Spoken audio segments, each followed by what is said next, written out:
अभी देख लेते हैं यूनिट 4 चालू करते हैं। यूनिट 4 में आपके में लिखा हुआ है industrialisation, globalisation, social development and population. ठीक है, तो 4 टॉपिक हैं इसमें। इंडस्ट्रियलाइजेशन के कारण सोशल चेंजेस क्या आ रहे हैं वो, जैसे कि इंडस्ट्रियलाइजेशन के कारण फैमिली में क्या इम्पैक्ट पड़ रहा है, एजुकेशन पे क्या पड़ रहा है, सोशल स्ट्रेटिफिकेशन पे क्या पड़ रहा है। ठीक है, फिर क्लास क्या होता है और क्लास कन्फ्लिक्ट क्या होती है एक इंडस्ट्रियल सोसाइटी में, ये दिया हुआ है। फिर दूसरा टॉपिक दिया है चैलेंजेस ऑफ ग्लोबलाइजेशन, फिर लिखा है इंडियनाइजेशन ऑफ सोशोलॉजी, और फिर प्राइवेटाइजेशन ऑफ एजुकेशन क्या होता है। ठीक है, फिर ऐसे करके आप नीचे और टॉपिक पढ़ सकते हो, ये पूरा सिलेबस में दिया हुआ है। ठीक है, आज हम एक टॉपिक कंप्लीट करेंगे, वो है आपका इंडियनाइजेशन ऑफ सोशोलॉजी।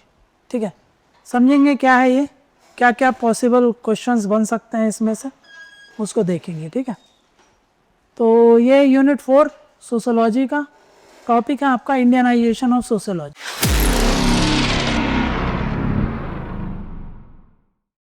ठीक है,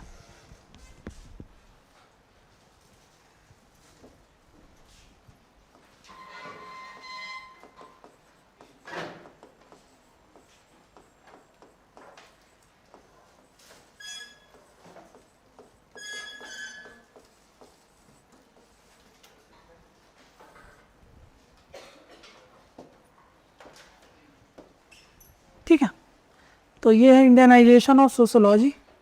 क्या होता है, सबसे पहले इसका मीनिंग समझना है आपको, है ना। फिर वही है इसके कि मेन ऑब्जेक्टिव्स एंड ऑब्जेक्टिव्स क्या है, नीड क्यों है।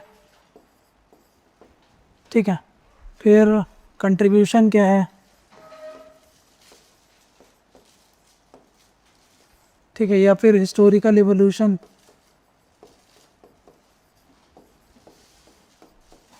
है ना, कैसे हुआ है। फिर उसके बाद इसमें जो अगला चीज़ वो आपसे मतलब आपको जो पढ़ना चाहिए वो ये है कि इसमें कंस्ट्रेंट्स क्या क्या हैं, है ना, क्या क्या दिक्कतें हैं इसमें। ठीक है, तो यही सारी चीज़ें पढ़ लो सीधा, ये 1, ये 2, ये 3, ये 4, वैसे हो गया 6 टॉपिक हो गया ये। मतलब क्या होता है, ऑब्जेक्टिव्स क्या है, ज़रूरत क्या है, मतलब नीड क्यों है, फिर क्या हिस्टोरिकल एवोल्यूशन रहा है या फिर कंट्रीब्यूशन कुछ देखना पड़ेगा आपको, और फिर उसके बाद कंस्ट्रेंट्स क्या क्या है ना। तो ये सारे एस्पेक्ट कवर करना है आपको इंडियनाइजेशन ऑफ सोशोलॉजी में। ठीक है,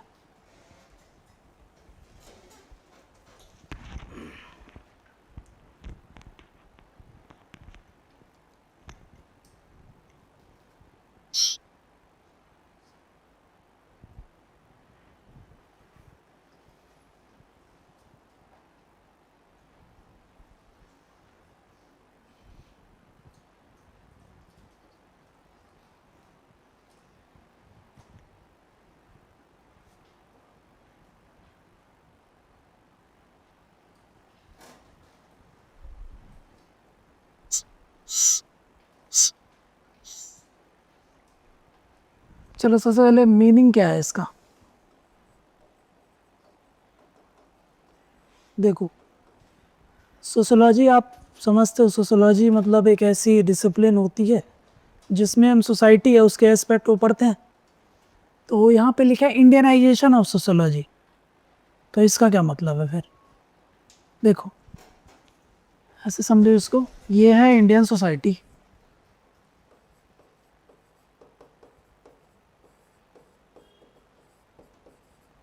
है ना, यहाँ पे आपको मिली आज़ादी।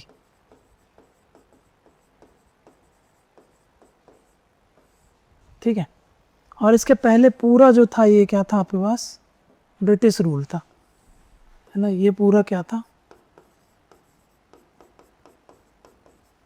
ब्रिटिश रूल था। ठीक है, और ये इंडियन सोसाइटी पहले भी थी आज भी है।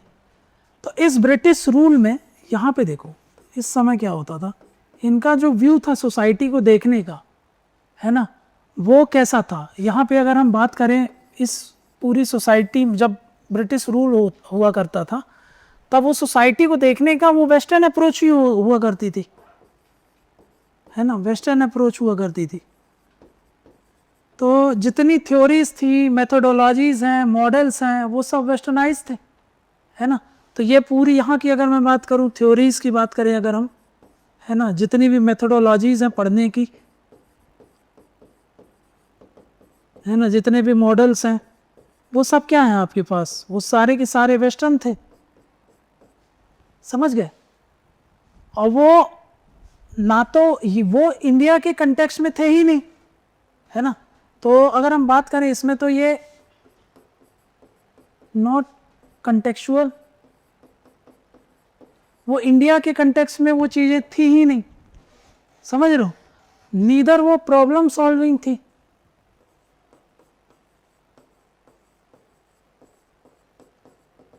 है ना। सोशोलॉजी को, इंडिया को सबसे पहले तो वो इंडिया सेंट्रिक नहीं थी, समझा ना, वो इंडिया सेंट्रिक नहीं थी, है ना। तो यहाँ पे मैं बात करूँ, इंडिया सेंट्रिक ही नहीं थी। इंडिया को सेंटर में रख करके वो सोशोलॉजी जो हम पढ़ रहे थे या समझ रहे थे, या फिर जो ब्रिटिश पूरा दिखा रहे थे, वो ऐसा था ही नहीं इंडिया सेंट्रिक। दूसरा क्या है, वो कंटेक्स्ट भी नहीं था उसमें, इंडिया का कोई कंटेक्स्ट नहीं था। आप आज भी वो सोशोलॉजी जो पढ़ रहे थे, वो जितने बड़े बड़े मार्क्स वेबर हो गए, दुर्खीम हो गए, है ना, इनकी आधार पे ही पूरी सोशोलॉजी चल रही थी, ठीक है। तो प्रॉब्लम सॉल्विंग था ही नहीं इंडिया की। पहले तो सोसाइटी को आपने समझा ही नहीं कि इंडिया की सोसाइटी कैसी है ना। जो वहां पे रेस था उसी को आपने यहाँ पे बोल दिया कास्ट भी वही है, जबकि अलग है।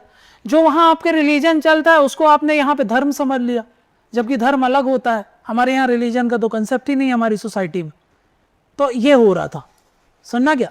तो ये समझ रहे हो आप, ऐसा चल रहा था ब्रिटिश रूल में। लेकिन आपको पता, ब्रिटिश ने एक अच्छी चीज जो करी थी वो था एजुकेशन इंट्रोड्यूस किया। धीरे धीरे लोग इंटेलेक्ट होने लगे, तो इंटेलेक्चुअलिज्म बढ़ने लगा। तो लोगों ने डिमांड किया कि भाई जो सोशोलॉजी होनी चाहिए वो इंडियनाइज्ड होनी चाहिए, है ना। जिसमें क्या होगा, हम जो यहाँ पे अब क्या हो गया, यहाँ पे नीड आने लगी, नीड फॉर, है ना। तो यहाँ पे जिसको बोलोगे आप इंडियनाइज्ड सोशोलॉजी, समझना क्या। इंडियनाइज्ड सोशोलॉजी की बात करने लगे कि भाई अब जो सोशोलॉजी होनी चाहिए वो कुछ इस आधार पे होनी चाहिए। सोशोलॉजी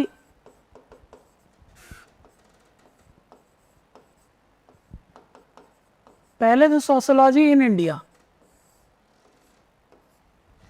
ठीक है, फिर सोशोलॉजी ऑफ इंडिया,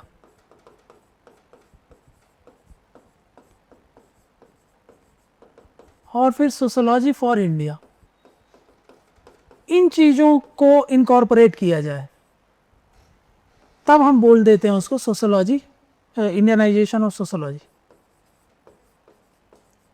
समझ में आया, ये समझ में आया क्या बोला मैंने इधर पे। क्या है कि भाई बाहर से अंग्रेज आए, उन्होंने इंपीरियल स्टडी करी, उन्होंने देखा कास्ट सिस्टम कैसे काम करता है, क्या करता है, बस उनका एडमिनिस्ट्रेशन चल जाए, है ना, वो बेहतरीन तरीके से आपको एक्सप्लॉइट कर ले, उनका गवर्नेंस इस्टेब्लिश हो रहे, इसके आधार पर वो सारी चीज़ें पढ़ते थे, है ना। और वो उसी चीज़ के आधार पे आपकी सोसाइटी को देखते थे। कास्ट सिस्टम जैसा आप देखते हो और जैसा वो देखते हो उनमें बहुत फ़र्क होता है ना।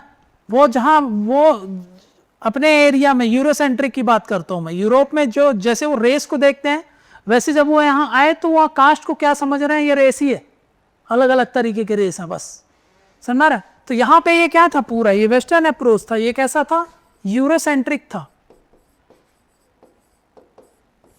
समझ रहे हो। तो इस आधार पे वो आपकी सोसाइटी को देख रहे थे। इंडिया के कंटेक्स्ट पे कुछ भी चीज़ नहीं होती थी। इंडिया वो सोशोलॉजी इसलिए नहीं तैयार हो रही थी, या फिर वो जितनी भी इंपेरिकल रिसर्च हो रहे थे, ताकि वो आपकी प्रॉब्लम को सॉल्व कर सके। वो इसलिए करी जाती थी ताकि उनका गवर्नेंस बना रहे, है ना, उनका रूल बना रहे, आपका बेहतरीन तरीके से एक्सप्लॉइटेशन होता रहे, उसलिए ये चलता था, ठीक है। तो फिर धीरे धीरे करके नीड समझ में आने लगी कि भाई सोशोलॉजी का भारतीकरण करना पड़ेगा, है ना, इंडियनाइजेशन करना पड़ेगा। जहाँ पे सबसे पहले हमको इंडिया की अलग अलग जगह पे सोशोलॉजी पढ़ानी पड़ेगी। एक्चुअली में सोशोलॉजी क्या है, हर एक इंस्टीट्यूट में, एकेडमिक्स में सोशोलॉजी के बारे में अलग से डिपार्टमेंट्स हो, समझना क्या, अलग से उनमें फील्ड हो, अलग से डिसिप्लिन की तरह उसको पढ़ाया जाए। जैसे आज geography, history, public administration, political science जैसे सब्जेक्ट आप पढ़ते हो, तो वैसे सबसे पहले जो हमारे यहाँ के लोग हुआ करते थे, जैसे जीएस गुरिये जैसे लोग, तो उन्होंने इस चीज़ का किया कि सोशोलॉजी इन इंडिया सबसे पहले तो यहाँ पे होना चाहिए। एकेडमिक्स मतलब ये जो पार्ट है ये इंस्टीट्यूशनलाइजेशन और सोशोलॉजी के साथ जा रहा है कि sociology as a discipline institutions में आ जाए, प्रॉपरली पढ़ाया जाने लगे, है ना। तो ये है सोशोलॉजी इन इंडिया, समझ पा रहा। तो सोशोलॉजी इन इंडिया का यहाँ पे क्या मतलब है कि जब सोशोलॉजी को इंडिया के एजुकेशन सिस्टम में, एकेडमिक्स में, कॉलेज यूनिवर्सिटीज में एज अ सेपरेट डिसिप्लिन पढ़ाया जाने लगे, इसको बोला जाएगा क्या, सोशोलॉजी इन इंडिया। अब उस सोशोलॉजी में इंडिया के कास्ट के बारे में पढ़ाया जाए, इंडिया सेंट्रिक होना चाहिए, तो सोशोलॉजी ऑफ इंडिया। उस सोशोलॉजी में जो भारत का समाज है उसको दिखाया जाए, तो उसको क्या बोलोगे आप, सोशोलॉजी ऑफ इंडिया। समझना क्या कि भाई कास्ट सिस्टम, वर्ण सिस्टम ये पढ़ाया जाए, वेस्टर्न की थ्योरीज ना पढ़ाई जाए। समझना रहे, हमारे यहाँ पे ये कास्ट सिस्टम क्या है, कैसे काम करता है, किनशिप क्या होती है, समझ रहे हो। तो ये जो सोशल हायरार्कीज है इन सबको पढ़ाना क्या है, सोशोलॉजी ऑफ इंडिया, इंडिया की सोशोलॉजी पढ़ाओ आप, समझ रहे हो। फिर इसके बाद आता है सोशोलॉजी फॉर इंडिया, मतलब ये जो सोशोलॉजी होता है जो मेजर सोशल इश्यूज हैं उनको एड्रेस करने के लिए होना चाहिए। जो रूरल सोसाइटी है, इनकी जो प्रॉब्लम्स है, समाज में कास्ट सिस्टम है, तो कास्ट सिस्टम को एड्रेस करने के लिए सोशोलॉजी होनी चाहिए। अनटचेबिलिटी है, जो भी सामाजिक मुद्दे हैं उनको टारगेट करना या फिर उनसे लड़ने के लिए सोशोलॉजी होनी चाहिए। इसको क्या बोला जाएगा, सोशोलॉजी फॉर इंडिया। समझना क्या, तीन चीजों के इर्द गिर्द है आपका इंडियनाइजेशन ऑफ सोशोलॉजी। तो Indianisation of sociology is all about sociology in India, sociology of India and sociology for India. जहां पर हम क्या करें, ऐसा इसको समझोगे आप कि इंडियनाइजेशन ऑफ सोशोलॉजी मैं किसको बोल रहा हूं,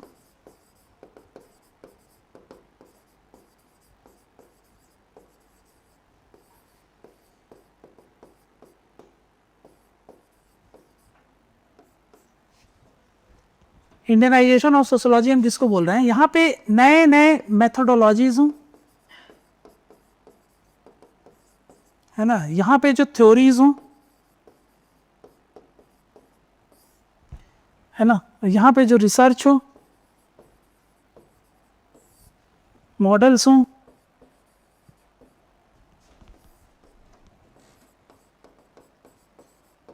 सूटेड इन इंडियन कंटेक्स्ट। समझ रहे हो। तो ऐसे methodologies, theories, research and models बनाए जाते हैं जो कि इंडियन कंटेक्स्ट में सूट करता हो, तो उसको बोला जाएगा क्या, इंडियनाइजेशन ऑफ सोशोलॉजी, है ना।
ठीक है, तो सोशोलॉजी इन इंडिया क्यों? क्योंकि प्रोफेशनलाइजेशन और इंस्टीट्यूशनलाइजेशन ऑफ सोशोलॉजी करी जाए। फिर सोशोलॉजी ऑफ इंडिया क्यों? क्योंकि इंडिया के कंटेक्स्ट में हर चीज़ हो जाएगी, कंटेक्चुअलाइजेशन हो जाएगा सोशोलॉजी का। और सोशोलॉजी फॉर इंडिया इसलिए क्योंकि वो प्रॉब्लम सॉल्विंग हो जाएगी और कंटेम्प्रेरी इशूज से लेकर के वो उन मुद्दों को लेकर के उसके आसपास सेंटर्ड हो जाएगी।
Sir, get by this ये professionalization है. इंस्टीट्यूशनलाइजेशन।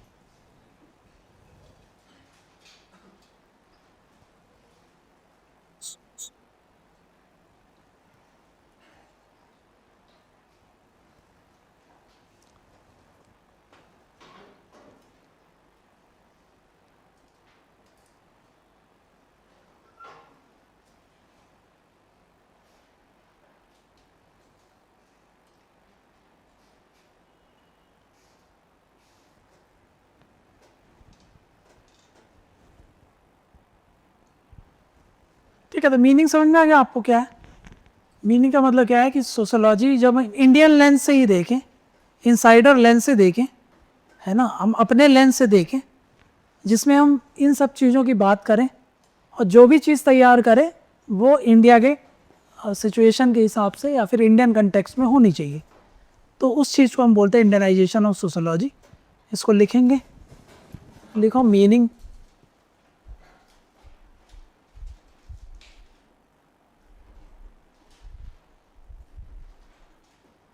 लिखो Indianisation of sociology refers to Indianization of sociology refers to process of adapting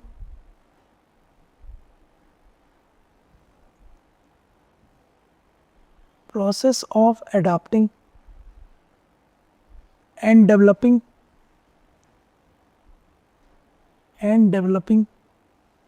sociological theories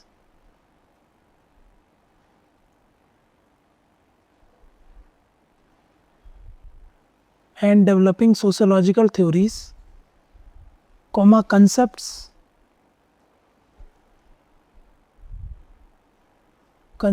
models and methodologies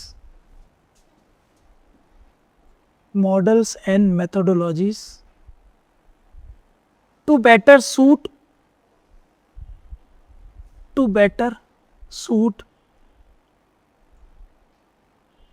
the cultural, social and historical context of India.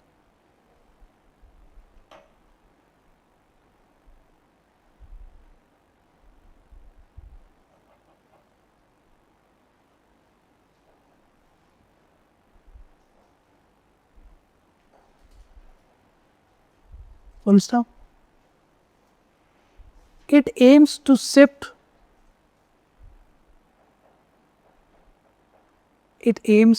from Eurocentric,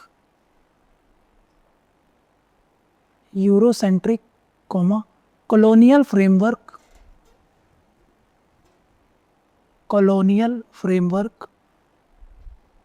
to indigenous perspectives, indigenous perspectives rooted in Indian society.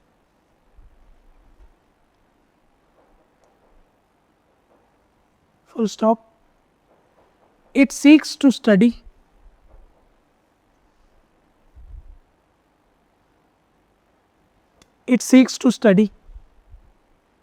Indian society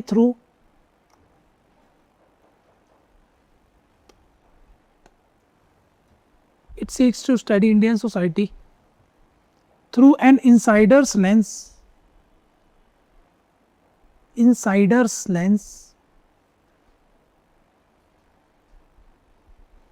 using native categories,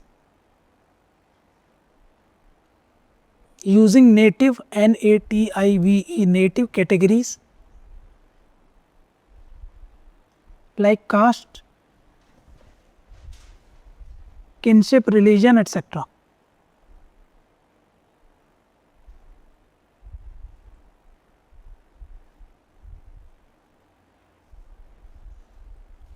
Full stop. This movement emerged as a response.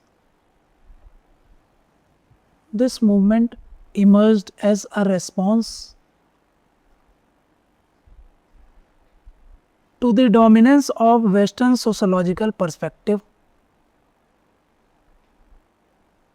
This movement emerged as a response to the dominance of Western sociological perspectives that were often seen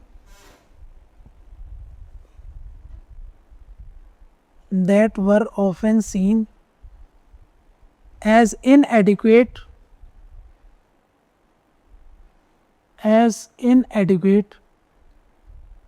for understanding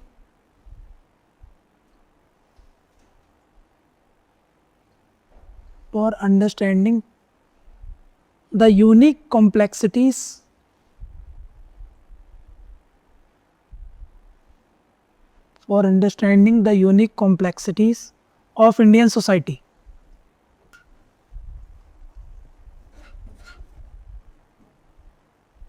Full stop. Parachain. It is about sociology in India. Sociology of India and sociology for India. सब heading लिखो इसमें, sociology in India.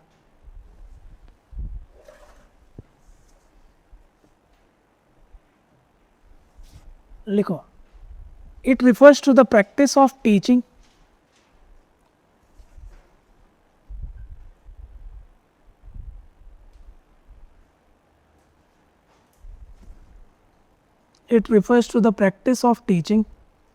of sociology within India.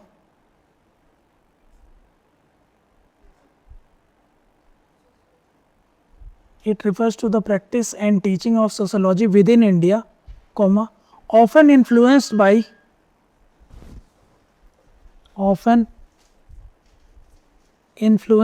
Western theories and concepts.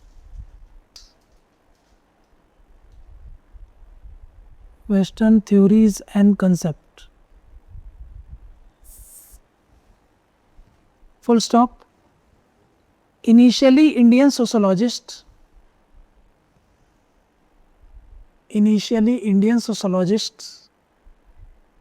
heavily relied on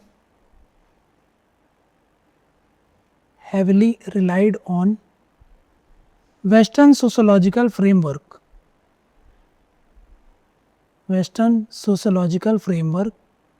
to study Indian society.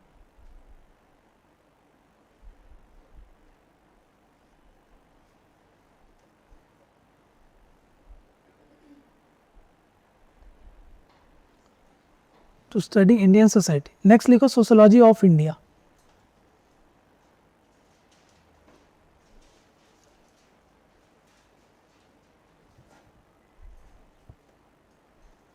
इसमें लिखो.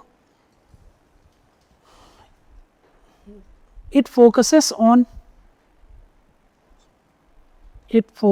on studying Indian society studying Indian society, comma, culture and social structures. Culture and social structures.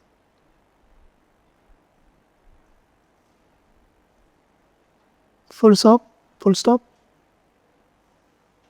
This emphasizes the need, this emphasizes the need to develop, the need to develop sociological theories,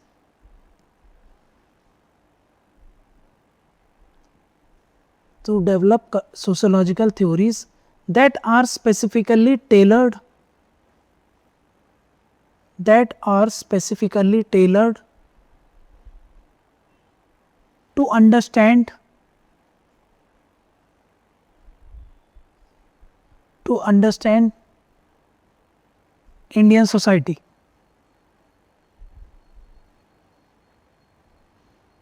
next लिखो sociology for India.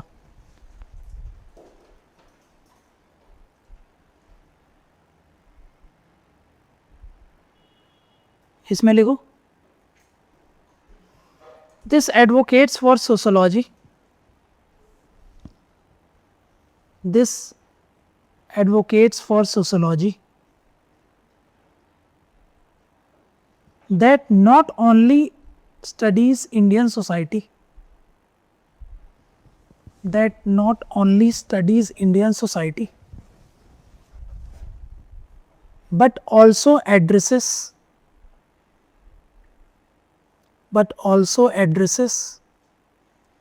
its social issues, its social issues and contributes to social change.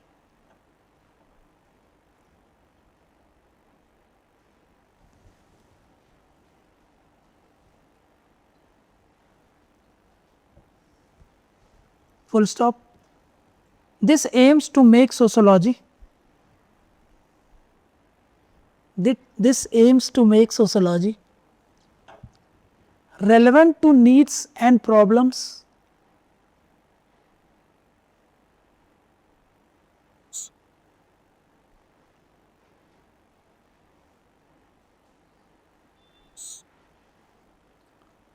relevant to the needs and problems of Indian population,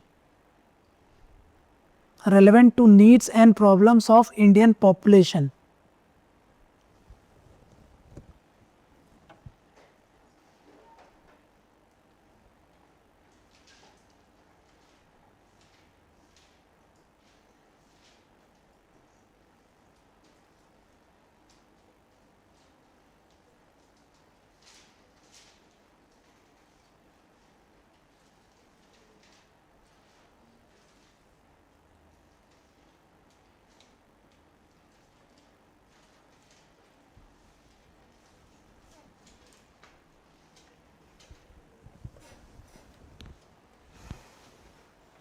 हो गया, एक बार read कर लो फटाक से पूरा.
चलो देखो आप, ये हिस्टोरिकल इवोल्यूशन कैसे, मतलब अगर हम बात करें कैसे हो रहा है ये, तो यहाँ पे देखो कि ये है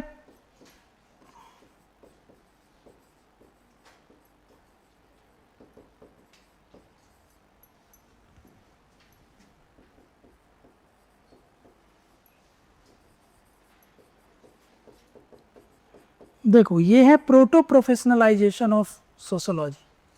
प्रोटो मतलब यहाँ पे अभी क्या होता है, जब प्रोफेशनलाइजेशन ऑफ सोशोलॉजी की बात कर रहे हैं, प्रोफेशनलाइजेशन किसको बोला जा रहा है, जब हम एक प्रॉपर फॉर्मल स्टडी करवाने लगे सोशोलॉजी की, एकेडमिक्स में इंस्टीट्यूशनलाइज्ड हो जाए। तो उसके पहले क्या होता था, उसके पहले बोलेंगे प्रोटो प्रोफेशनलाइजेशन ऑफ सोशोलॉजी, जिसमें क्या हो रहा था इस स्टेज में, यहाँ पर क्या होता है, ये अनसिस्टमेटिक था, है ना। यहाँ पे अनसिस्टमेटिक स्टडी करवाई जाती थी अंग्रेजों के द्वारा, है ना। और यहाँ पे क्या था, यहाँ पे एम्पिरिकल स्टडी होती थी, एम्पिरिकल स्टडी हुआ करती थी, है ना। ये सब क्यों कराई जाती थी, बेटर गवर्नेंस, याद करो वो सब के लिए। और ये बात कर रहे हैं हम बिफोर 20th सेंचुरी, है ना, ये बिफोर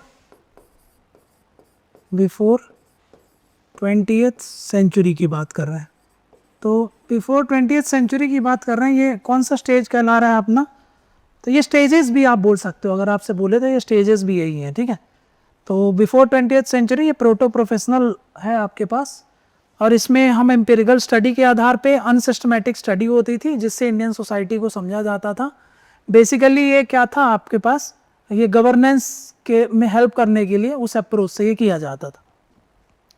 फिर आपका आता है जिसको बोलते हैं, अब ये 20th सेंचुरी से चालू होती है यहाँ से चीज़ें, ठीक है। तो यहाँ से हम होता है जिसको बोलते हैं ये प्रोफेशनलाइजेशन ऑफ सोशोलॉजी हो गया, है ना, प्रोटो प्रोफेशनलाइजेशन।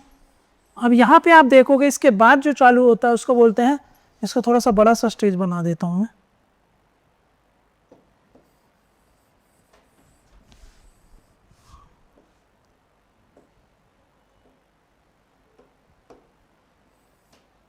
ठीक है। इसको यहाँ पे लिख देते हैं, इसको लिख दे रहा हूँ मैं, प्रोफेशनलाइजेशन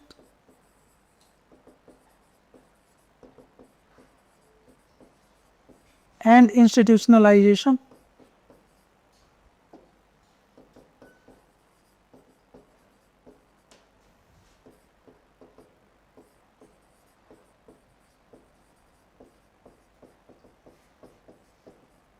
अब यहाँ पे आप देखोगे ना, तो यहाँ से आप देखोगे तो यहाँ पे फॉर्मल स्टडी, यहाँ पे फॉर्मल एजुकेशन, यहाँ पे स्टडी ऑन सोशोलॉजी, याद करो सोशोलॉजी इन इंडिया अभी पढ़ा था, तो यहाँ से सोशोलॉजी इन इंडिया चालू होता है, समझो। ये अर्ली है, अर्ली आपका 20th सेंचुरी है ना, ये 1920s की बात कर रहा हूँ मैं आपसे, है ना। तो ये अर्ली, यहाँ पे आप देख सकते हैं, यहाँ पे फॉर्मल स्टडी होता है सोशोलॉजी। यहाँ पे क्या हो गया, यहाँ पे जो सोशोलॉजी है वो एकेडमिक्स का पार्ट बनता है ना। सोशोलॉजी एज अ डिसिप्लिन यहाँ पे पढ़ाया जाता है इंस्टीट्यूशंस में, तो यहाँ पे sociology as a discipline in universities, है ना। तो यहाँ पे ये देख सकते हो सोशोलॉजी यूनिवर्सिटीज़ में आ गई। इसमें बहुत बड़े रोल प्ले किए गए थे, जैसे कुछ जीएस गुरिये हो गए, फिर आपका इरावदी कर्वे हो गए, है ना। तो इन सब का जो नाम आप देख रहे हो, ये लोग जो हैं इसमें बहुत बड़ा इनका कंट्रीब्यूशन है ना। तो इरावती कर्वे बहुत प्रोमिनेंट नेम है। तो sociology as a discipline in university, formal study होने लगी यहाँ से, और इसी को ही हम बोल सकते हैं यहाँ पे Indianisation, sorry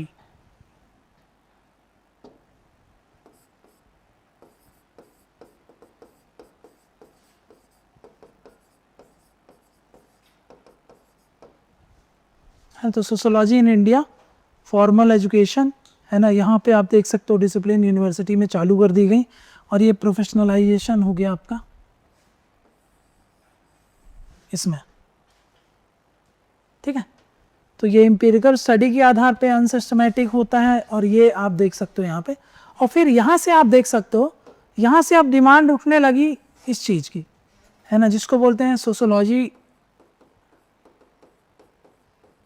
sociology of India,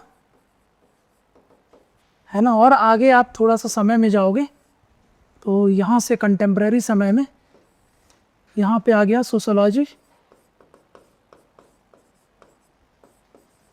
और इंडिया, समझ गए। तो यहाँ से फिर डिमांड उठने लगी कि आप सोशोलॉजी ऑफ इंडिया क्या पता ही आप क्या है सोशोलॉजी ऑफ इंडिया, अभी लिखवाया हूँ सोशोलॉजी ऑफ इंडिया और फॉर इंडिया, ये तो सोशोलॉजी इन इंडिया हो गया। तो यहाँ पे आप सोशल इंडिया की सोसाइटी को पढ़ना समझना, है ना। अभी तो इंस्टीट्यूशंस में आ गया वो फॉर्मल स्टडी होने लगी, लेकिन अब पढ़ाया क्या जाए, तो अब नीड उठने लगी कि इंडियन सोसाइटी को पढ़ाया जाए। फिर बाद में और समय बीतने पर एट प्रेजेंट समय में हम सोशोलॉजी फॉर इंडिया की भी बात करते हैं, जिसमें सोशोलॉजी को इंडियन सोसाइटी की जो प्रॉब्लम्स हैं उसको एड्रेस करने की भी बात होती रहती है ना। तो ये बात कर रहे हैं, ये 1940s के बाद का है ना, 1940s के बाद का है ना। ये 1920s से लेकर के 1920s से लेकर के 1940s की बात कर रहे हैं। और ये अगर आप देखोगे तो जो सोशोलॉजी इन इंडिया हुआ है ना, ये जो सोशोलॉजी ऑफ इंडिया, यहाँ पे अगर आप मेजर इवेंट देखोगे, है ना, तो यहाँ पे आप देख सकते हो, यहाँ पे आप देखोगे तो यहाँ पे इंडिपेंडेंस मिल गई। एंड जैसे इंडिपेंडेंस मिलती है उसके बाद इन चीज़ों पर ज़्यादा बल दिया जाता है, किस पर, इन चीज़ों पर, समझ गए। तो ये है 40s मतलब 41, 42, 43 से लेकर के 50 तक, ठीक है, 49 तक, ठीक है। तो ये वाला जो समय था उसकी बात कर रहे हैं हम।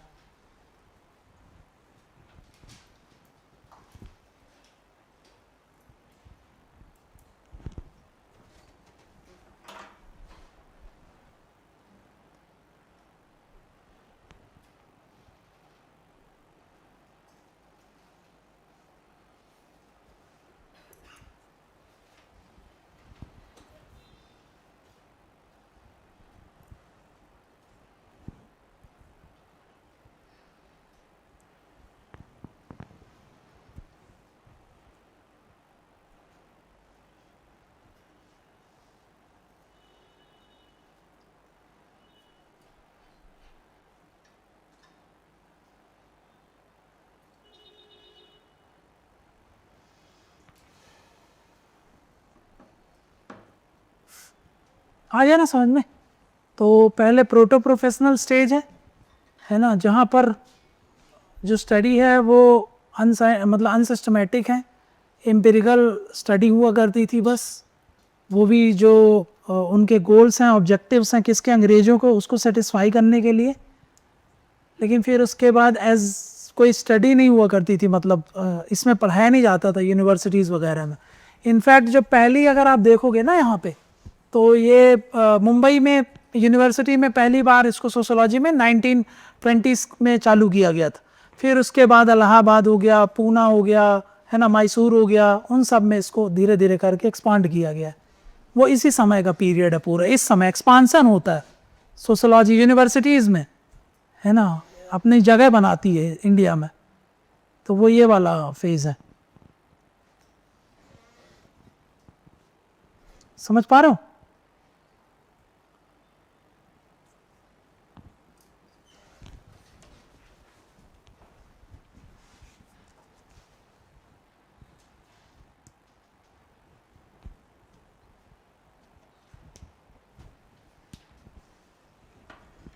तो यहीं पे आप देख सकोगे इस समय आपका रोल आता है।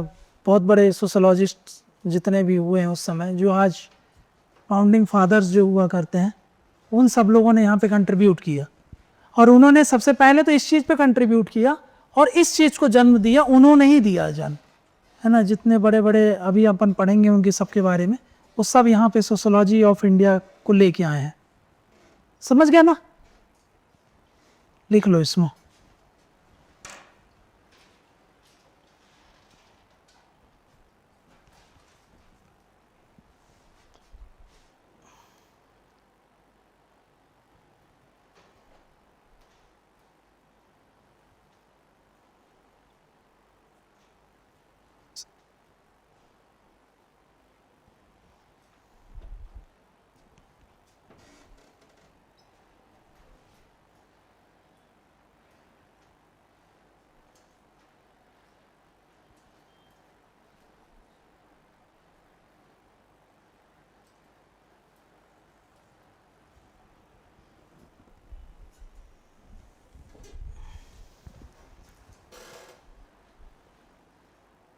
हेडिंग डाल लो, historical evolution of Indianization of sociology in India.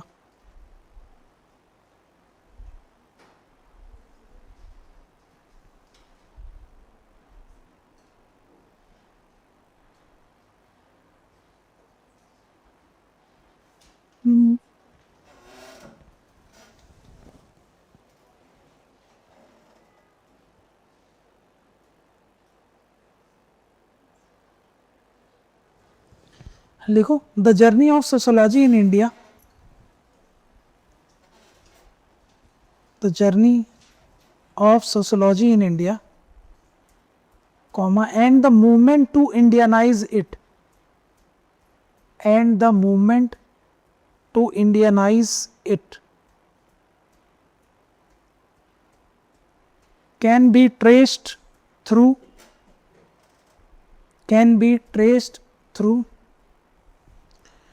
distinct historical phases, distinct historical phases,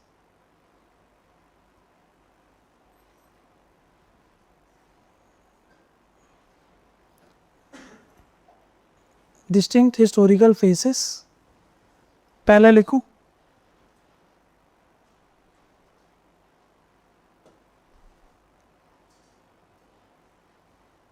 proto professionalization phase, proto professionalization phase, इसमें लिखो, sociology in India began under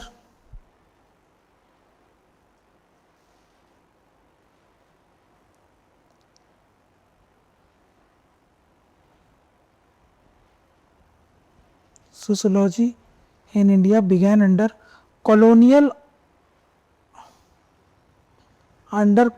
rule,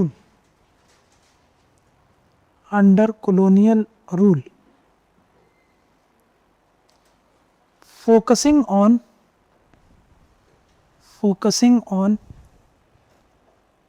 initial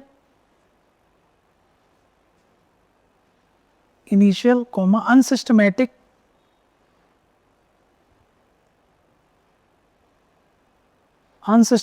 sociological,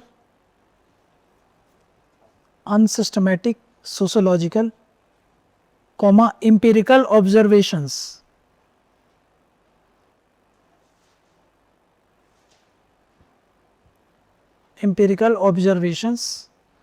largely influenced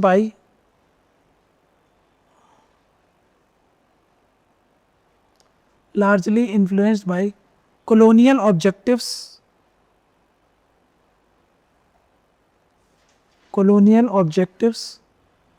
of British rule,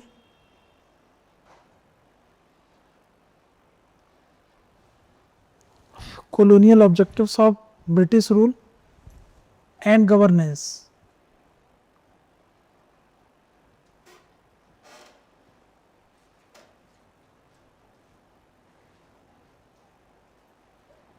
First of this took before 20th century.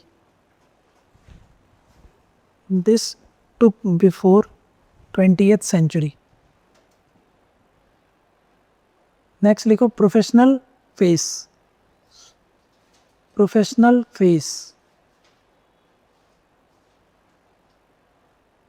इसमें लिखो, in the first half of 20th century,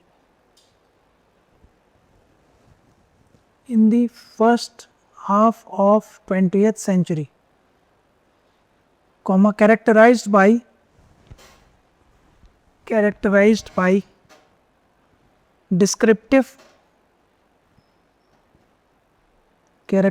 by descriptive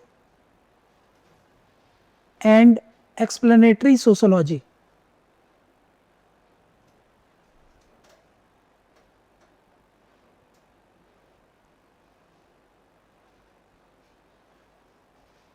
Descriptive and explanatory sociology.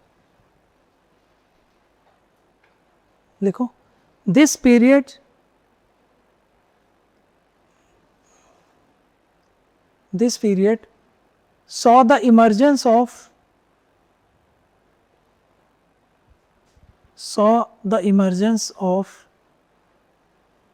more Indian centered approach to sociology.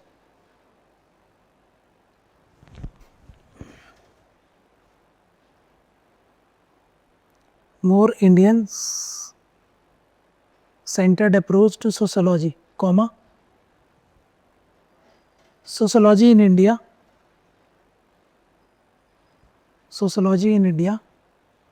and institutionalization of sociology,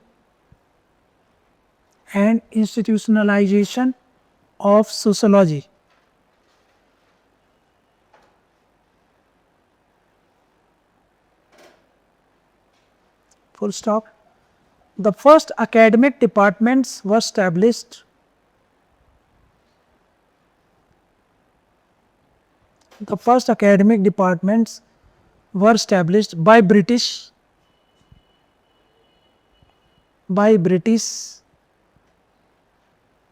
notably,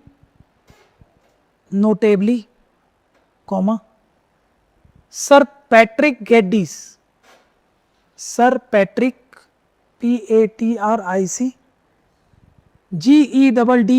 Geddes, founded the sociology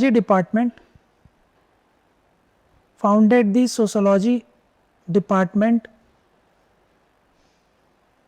at Bombay University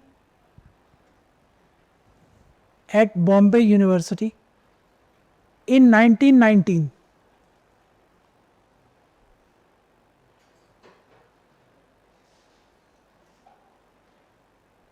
Full stop.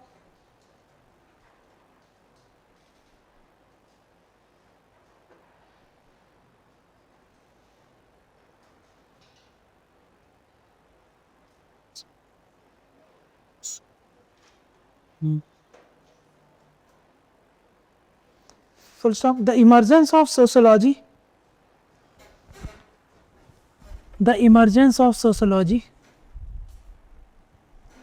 as a formal academic discipline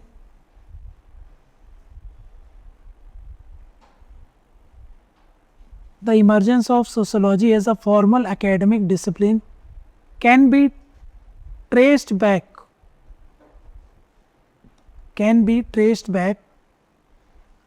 to this phase,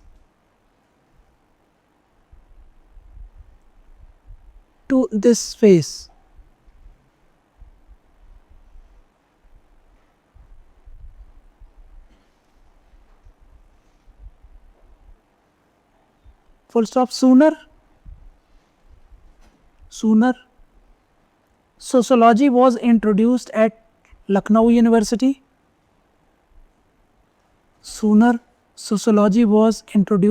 At Lucknow University in 1921.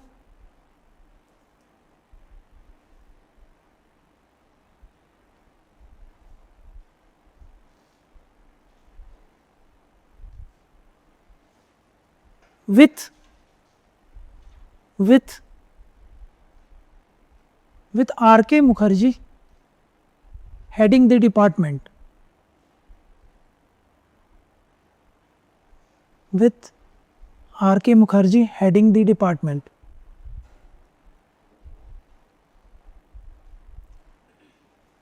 Mysore University, full stop के बाद Mysore University established its department in 1928.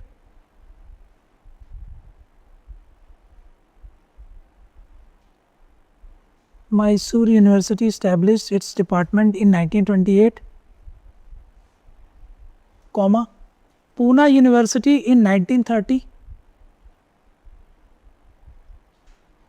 Pune University by late 1930s करना, exact year नहीं लिखा है इसमें, by late 1930s under Iravati Karve.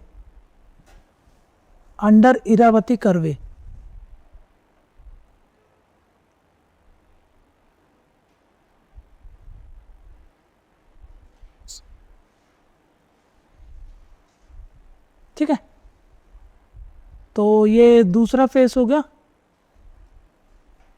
फिर तीसरा लिख लो, सोशोलॉजी ऑफ इंडिया।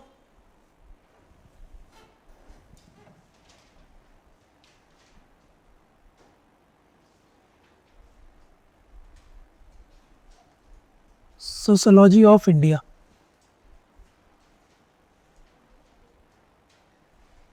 इसमें लिखो, this involves developing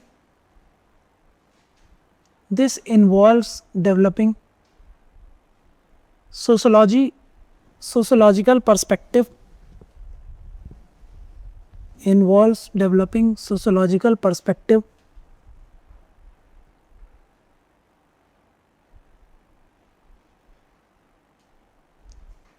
to understand Indian society.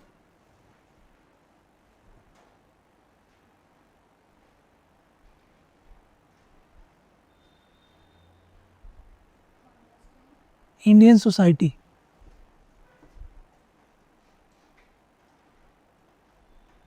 First off, scholars like G.S. Ghurye,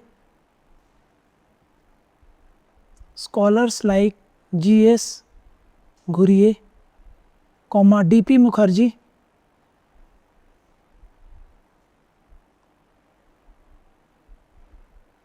Iravati Karve, etc. began questioning the applicability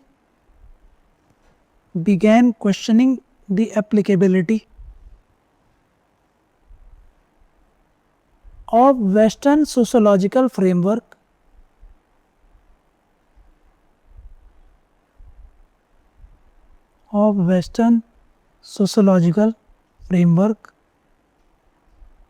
to Indian context.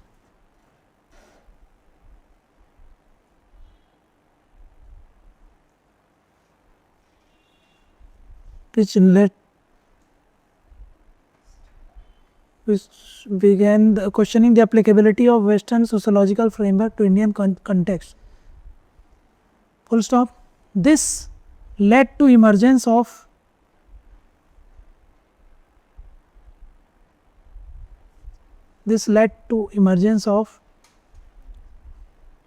sociology of India,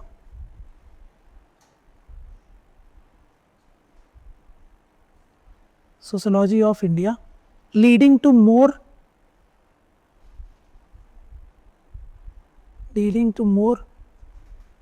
context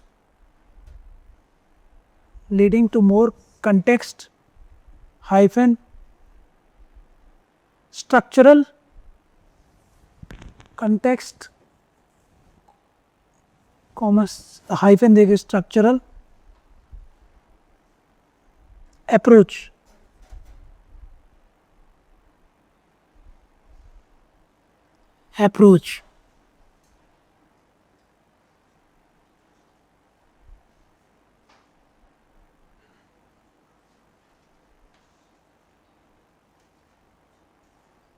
Full stop. Research was undertaken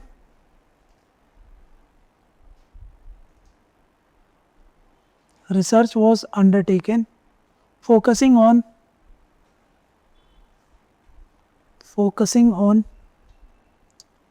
structural and cultural aspect,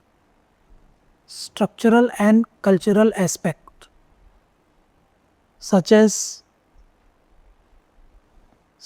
village studies, caste,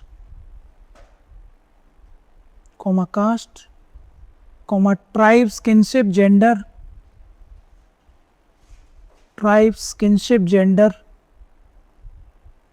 political institutions,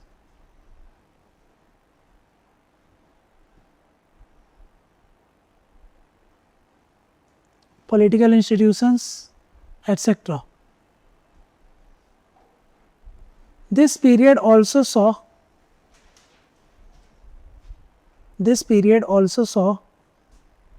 the investigation of concepts like investigation of concepts like communalism,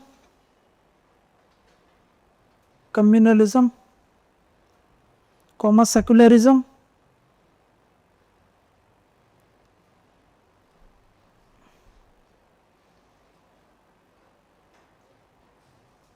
and identity movements.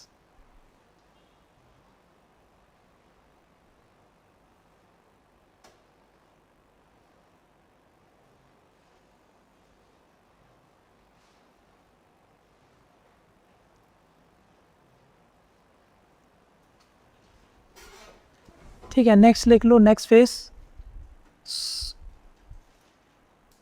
Sociology for India.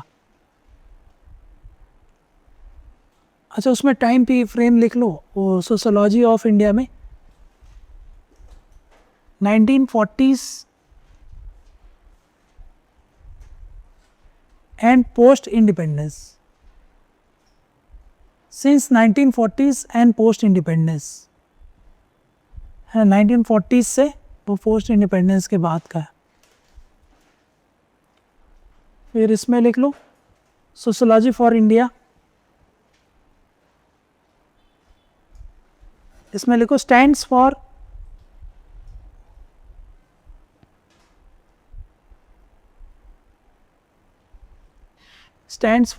Emancipation,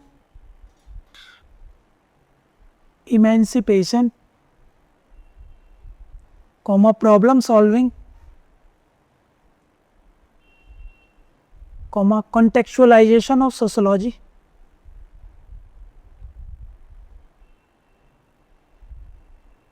and contextualization of sociology.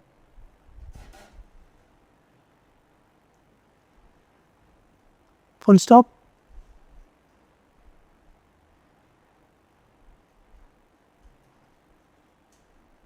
It is a contemporary phase. It is a contemporary phase where relevance and indigenization of sociology,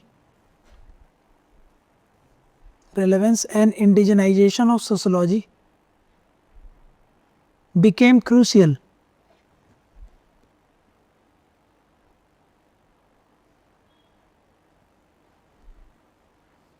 Full stop. By 1980s,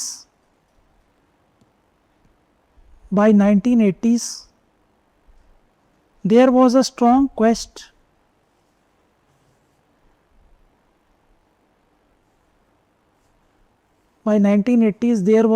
quest for relevance and indigenization,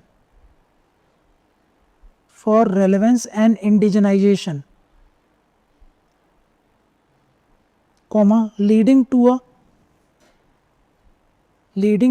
a decline in Western influence,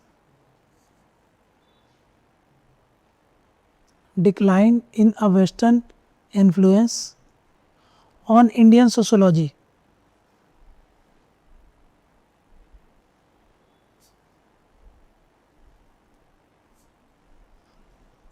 Full stop. From the 1990s onwards,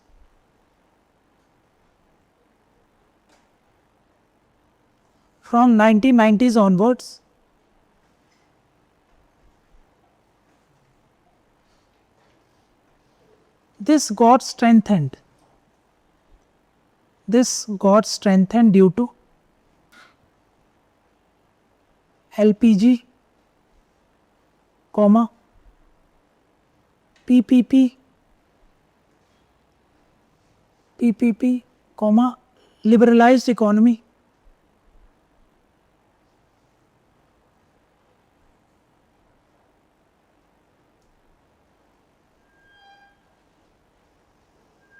full stop.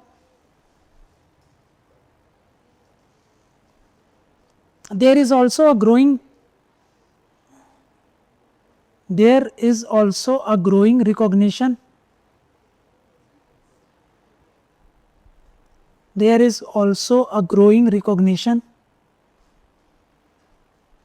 of the importance of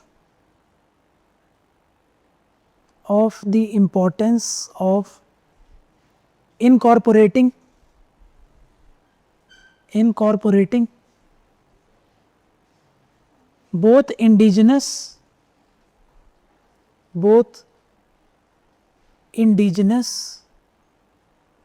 and global perspective.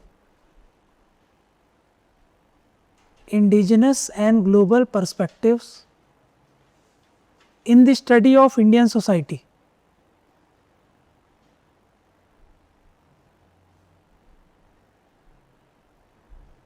In the study of Indian society.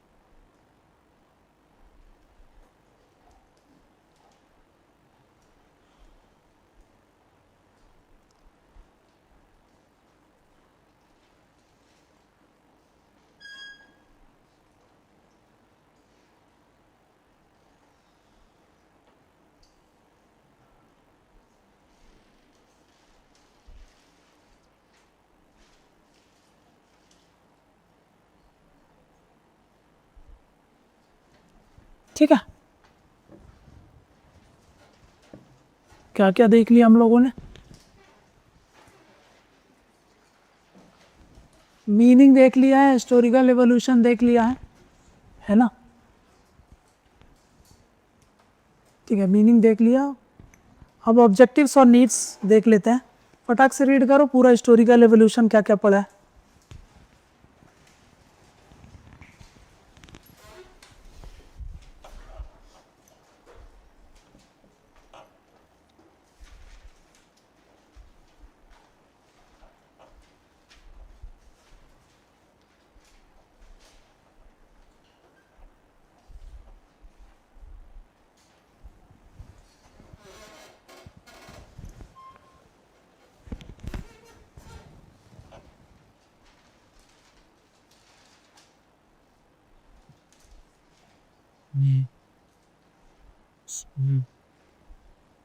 Sim.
हो गया।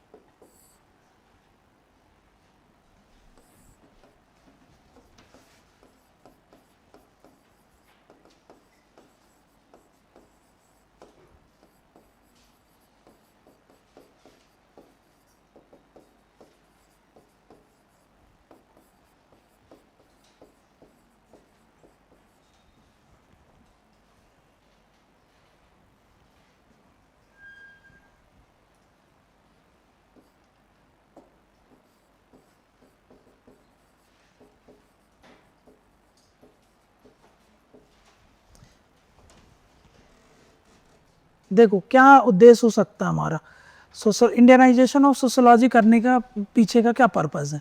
सबसे पहला purpose ये है कि हमारा जो भी सोशोलॉजी हम पढ़ते हैं उसमें जो पूरा अप्रोच जो होता है आज जो स्टडी करने का वो क्या होता है, हमारा कॉलोनियल अप्रोच से ही पढ़ते हैं हम।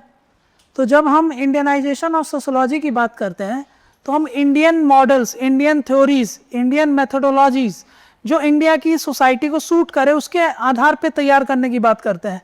तो इसके कारण क्या होगा, जब आप जितना ज़्यादा इस पर फोकस करोगे तो ये जो कॉलोनियल अप्रोच है वो कहीं ना कहीं इसमें कमी देखने को मिलेगी। तो सबसे पहला ये ऑब्जेक्टिव इसका यही है कि डीकोलोनाइजेशन करना है हम, समझ गया, मेथोडोलॉजीज का, थ्योरीज का, इन सब का, और एक अपना खुद का एक वो तैयार करना है। ठीक है,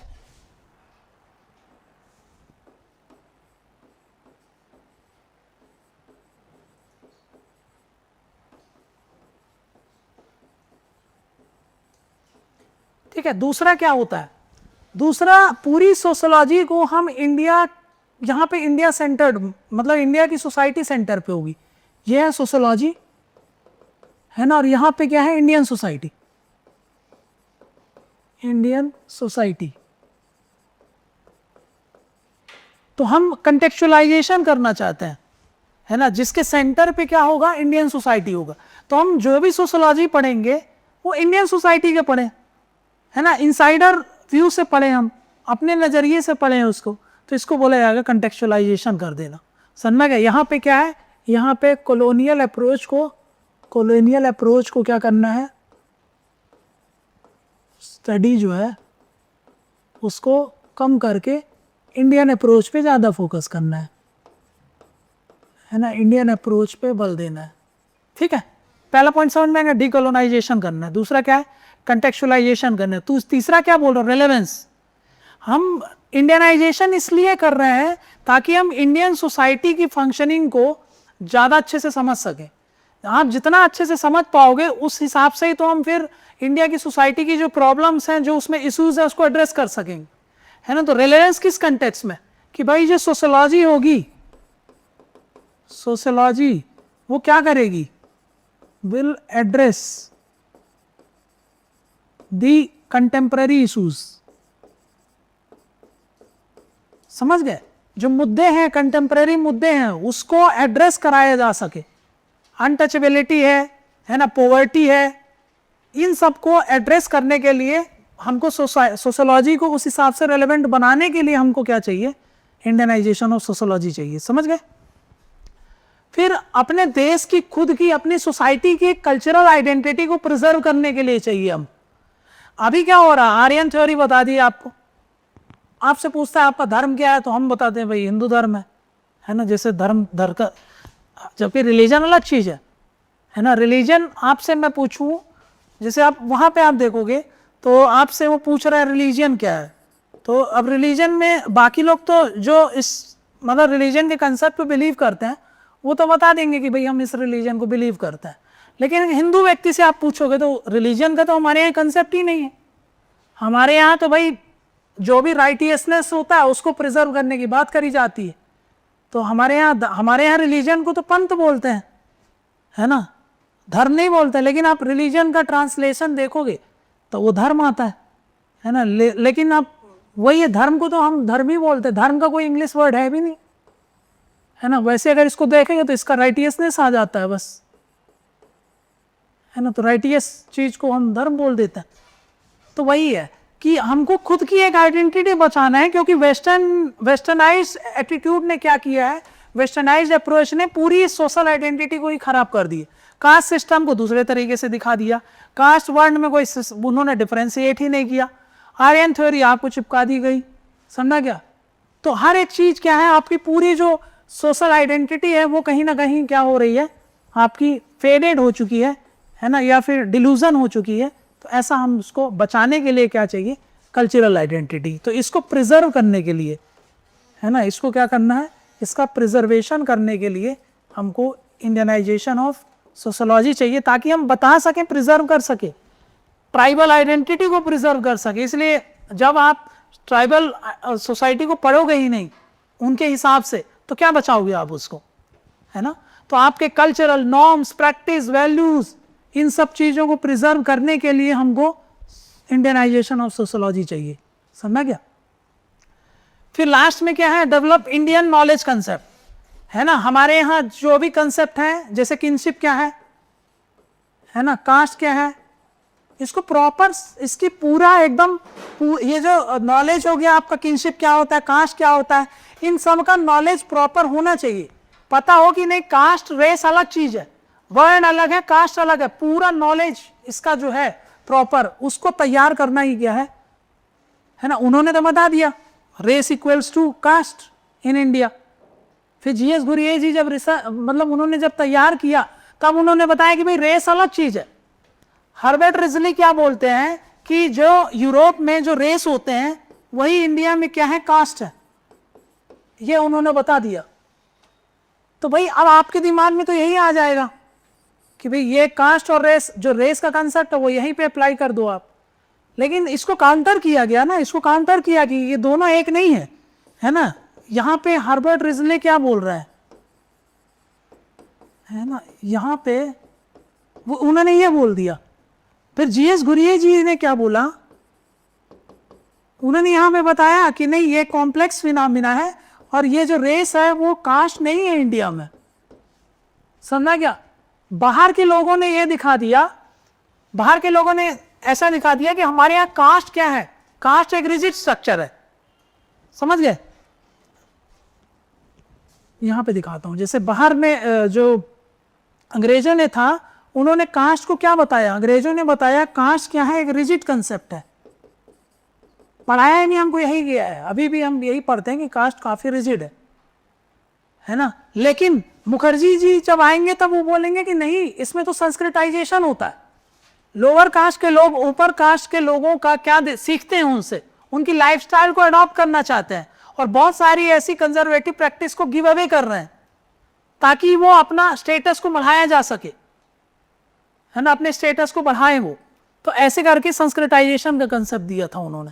तो ऐसे करके आप क्या करते हो, अपने खुद का इंडियन नॉलेज कंसेप्ट तैयार करना, समझा क्या, ताकि आपको कोई कुछ भी बोल दे तो आप वही ना मान लोगे, अच्छा यही है कास्ट, है ना। तो हम बताएंगे ना एक्चुअली में हमारी सोसाइटी के कास्ट क्या है, मैं बताऊंगा ना, है ना, कि एक आके अंग्रेज आपको बताएगा कि कास्ट ये है आप, वो तो हम जानते हैं कि कास्ट सिस्टम के क्या फीचर्स होते हैं।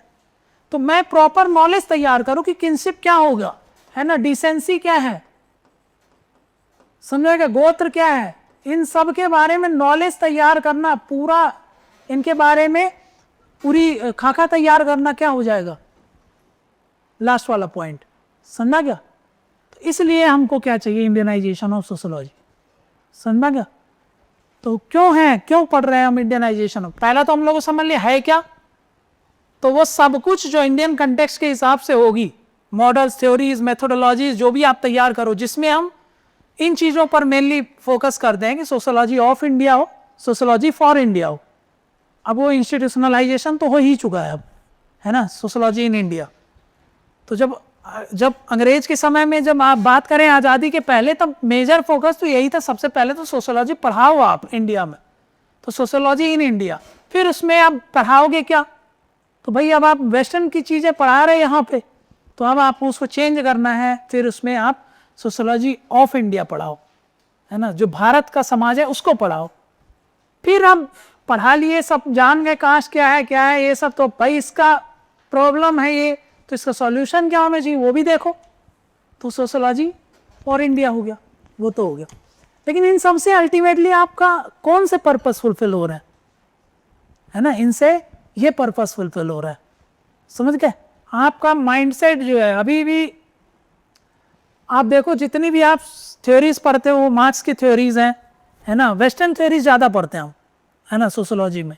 कोई सोशोलॉजी का बच्चा होगा तो उसको पता होगा, ठीक है। तो यहाँ पे ये सब चीज़ें हैं, तो इस चीज़ को एड्रेस करने के लिए हमारे पास क्या है, हमको ये चाहिए सोशोलॉजी इन इंडिया, है ना, और सोशोलॉजी फॉर इंडिया, फिर सिंपली बोले तो इंडियनाइजेशन ऑफ सोशोलॉजी, समझ गए। लिखो इसको objectives.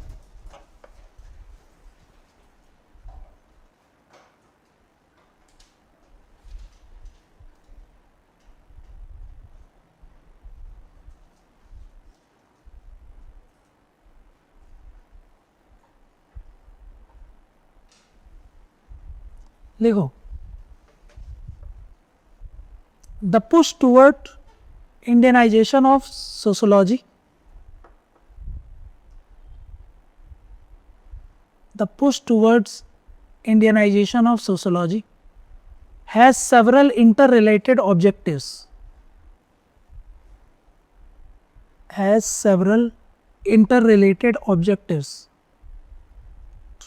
which can be summarized as follows,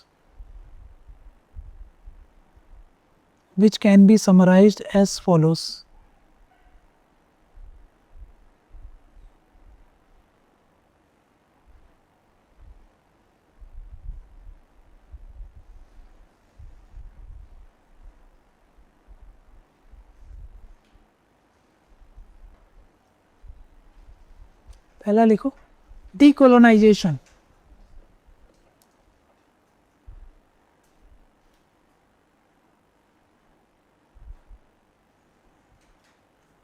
decolonisation, इसमें लिखो free sociology from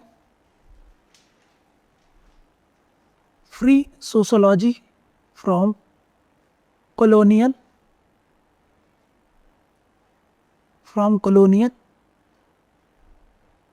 and western intellectual domination,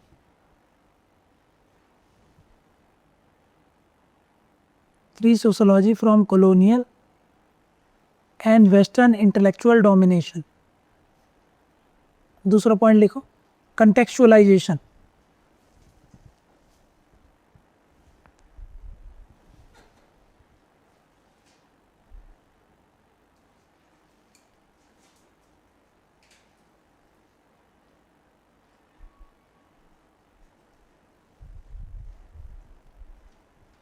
इसमें लिखो develop theories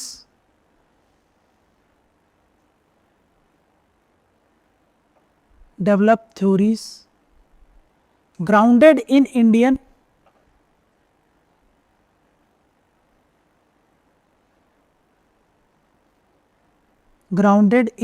society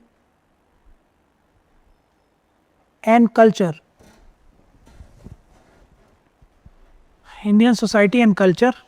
that is social structure like caste, kinship and its practices, third लिखो relevance,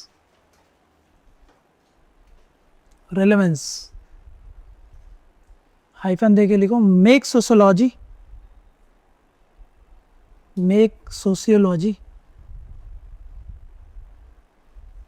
to address local social problems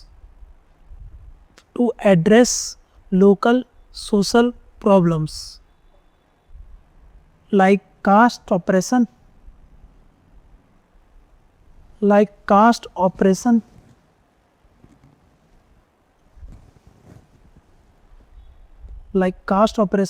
untouchability, rural poverty, etc.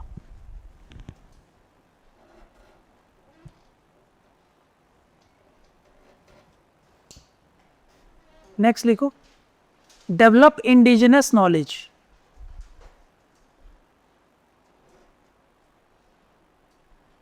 develop indigenous knowledge.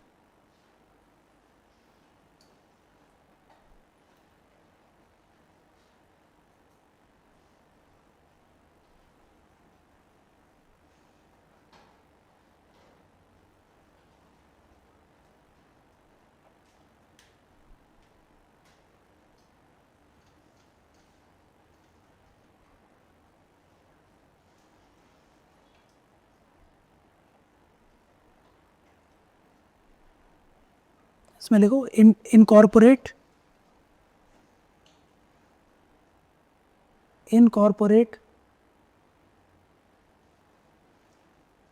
Indian intellectual traditions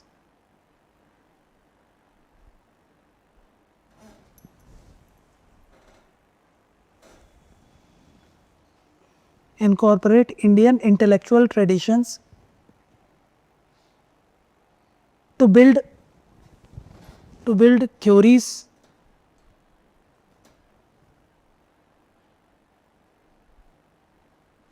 build theories and knowledges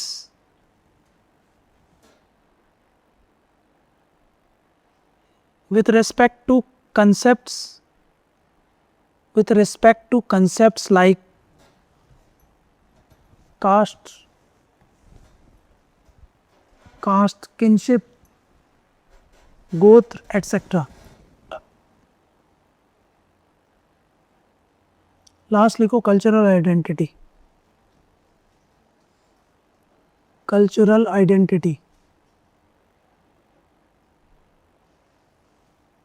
इसमें लिखो establish a national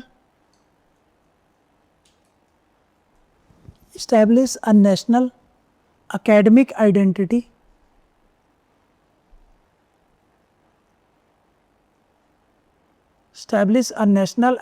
identity that reflects India's civilizational heritage.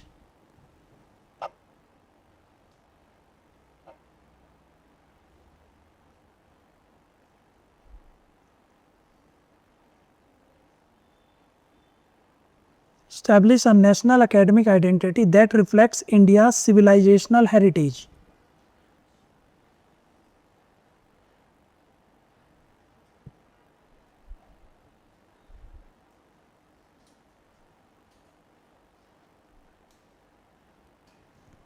ठीक है,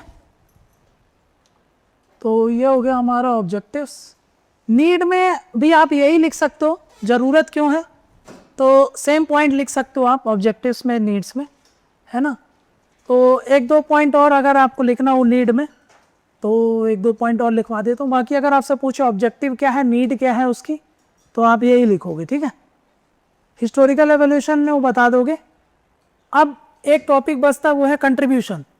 contribution में अलग अलग जो sociologist हैं उनके बारे में एक दो लाइन आपको लिखना पड़ेगा, है ना। 5-6 सोशोलॉजिस्ट का देखेंगे अभी अपन, और लास्ट में चैलेंज क्या है या फिर कंस्ट्रेंट क्या है उसको देखेंगे।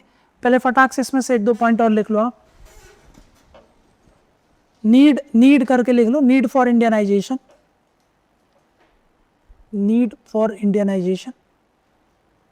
पहला पॉइंट ले लो, write the above points, write the above mention point, जो ऊपर लिखा है ना वही पॉइंट्स लिख सकते हो आप।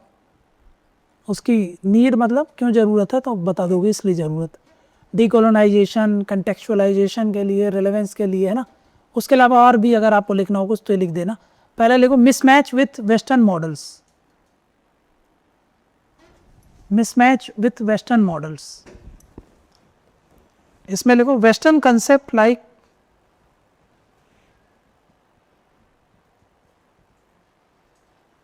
Western concepts like class secularism,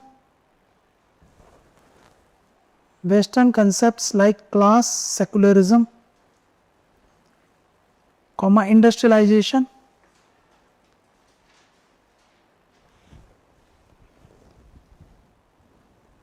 fails to fully capture Indian realities.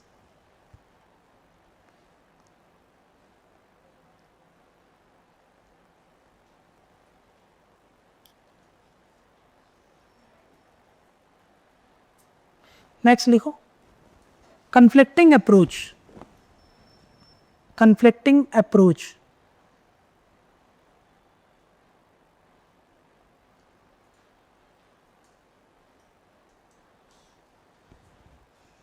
लिखो the colonial approach, the colonial approach for Indian society is far from realities, is far from realities.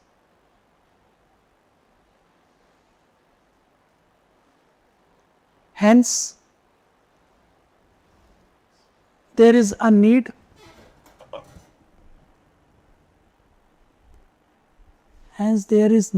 a need to develop indigenous knowledge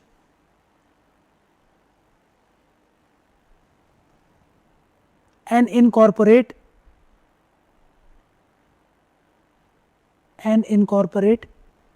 Indian traditions and incorporate Indian tradition of knowledge.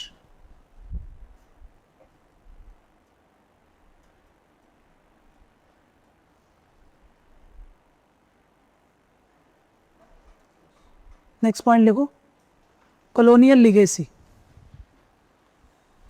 Colonial legacy, इसमें लिखो sociology developed in colonial India,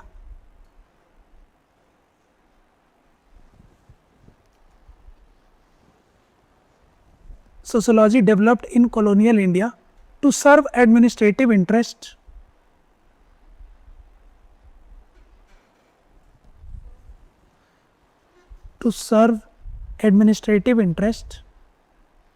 comma, carried Eurocentric biases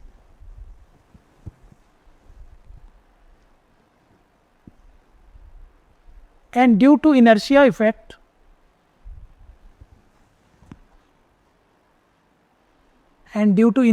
physics वाला inertia, INERTIA, inertia effect, this still prevails.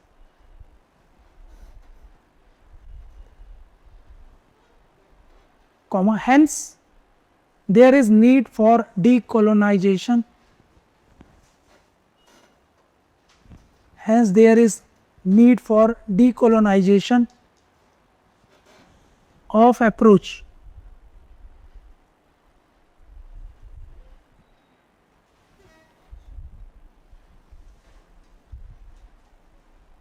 Next लिखो social diversity,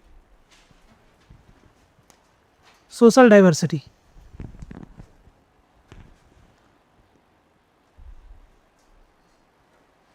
लिखो India's vast cultural,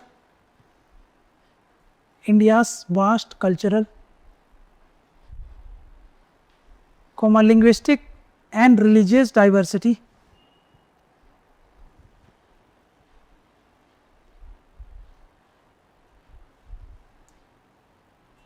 India's vast cultural, linguistic and religious diversity demands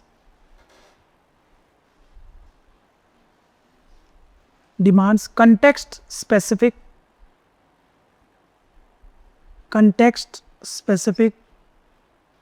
sociology.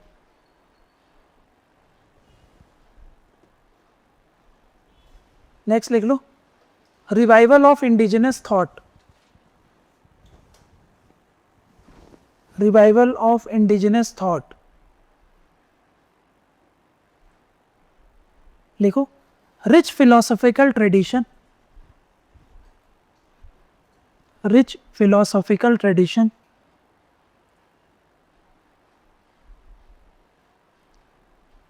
rich philosophical tradition. अब जैसे मैं आपसे बोलूं कि अंग्रेज बता रहे हैं आपको इंडियन सोसाइटी के बारे में, ठीक है, और एक तरफ आपके पास कबीर के दोहे हैं, है ना, तो कबीर के दोहे भी उस समय की सोसाइटी को रिफ्लेक्ट करते हैं, तुलसीदास जी रामायण में उस समय की सोसाइटी को रिफ्लेक्ट किया जा रहा है ना, तो हमारे पास ऑलरेडी इतने सारे रिसोर्सेस हैं, वो कंटेम्प्रेरी सोसाइटी के बारे में सारा वैल्यूएबल इंसाइट हमको दे रहा है, और हमने उसको क्या कर दिया, साइडलाइन कर दिया, है ना, हम क्या कर रहे हैं, वेस्टर्न अप्रोच से ही फॉलो कर रहे हैं, तो जरूरत तो ये है ना, जब ऑलरेडी उस समय का जो उस प्रॉपर डिस्क्रिप्शन दिया हुआ है तो हम उसी का ही फॉलो करेंगे ना, उसी पे ही पढ़ेंगे ना, और उसको पढ़ने में क्या बुराई है ना। तो यही है कि भाई हमारे पास क्या है, रिच फिलोसॉफिकल थॉट्स है ना, पर्सपेक्टिव है उस समय के जो लोग हैं उनके बारे में, उन्होंने जो भी दिया है तो उसको इनकॉर्पोरेट करने की ज़रूरत है ताकि हम बेटर तरीके से समझ पाएँ। क्या लिखा, रिच फिलोसॉफिकल ट्रेडिशंस, फिर कुछ लिखा आगे ब्रैकेट में करो, for example Kabir, Tulsidas, Banabhatta, Kautilya etcetera, offer valuable insights into society, bracket close कर देना और फिर लिखना offer valuable insights into Indian society. समझ गए? तो इसलिए हमको इनकॉर्पोरेट करने की ज़रूरत है, उन सबको इनकॉर्पोरेट करके बेटर तरीके का हमारी थ्योरीज एंड मॉडल्स बना लें।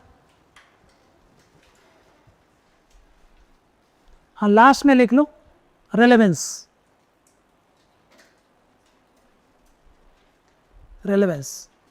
इसमें लिख लो Indianize sociology can inform, Indianized sociology can inform policy and governance,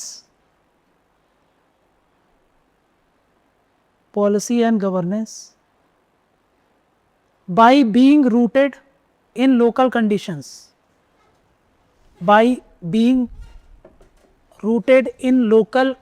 समझ गए?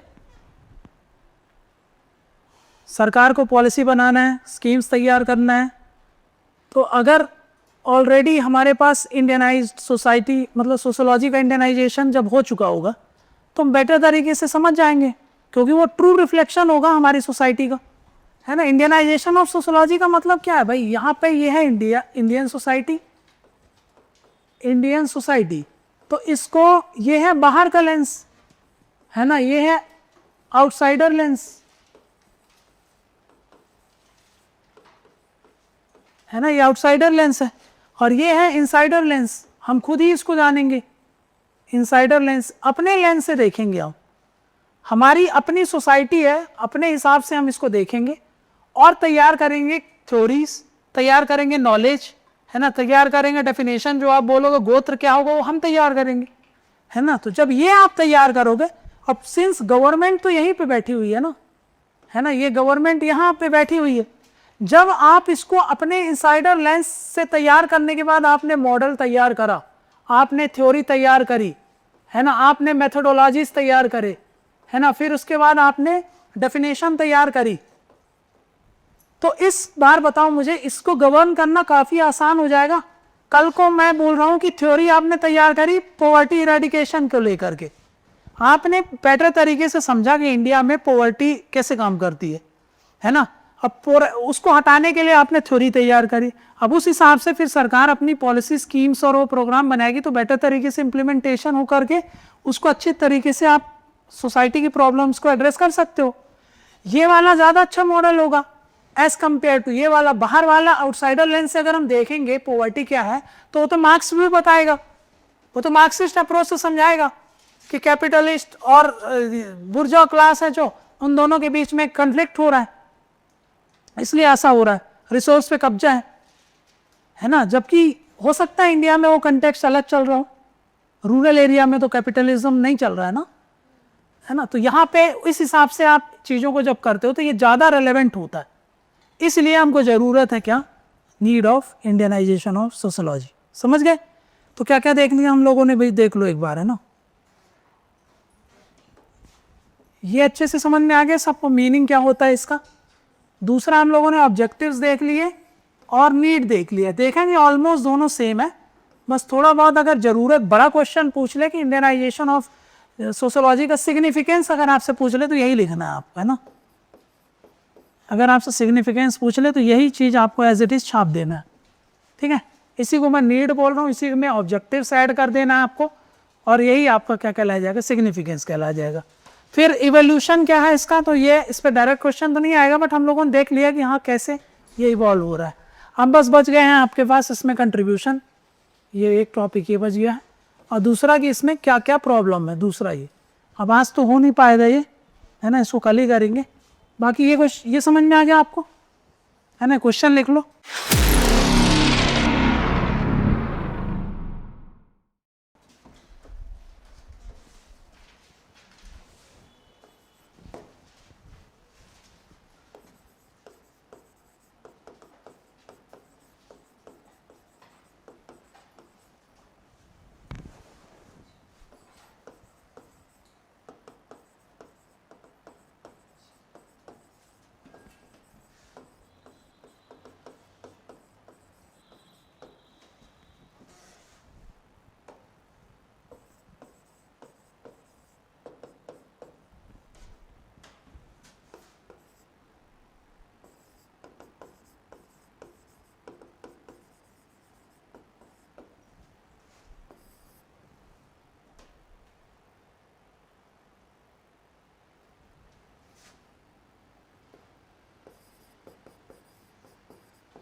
So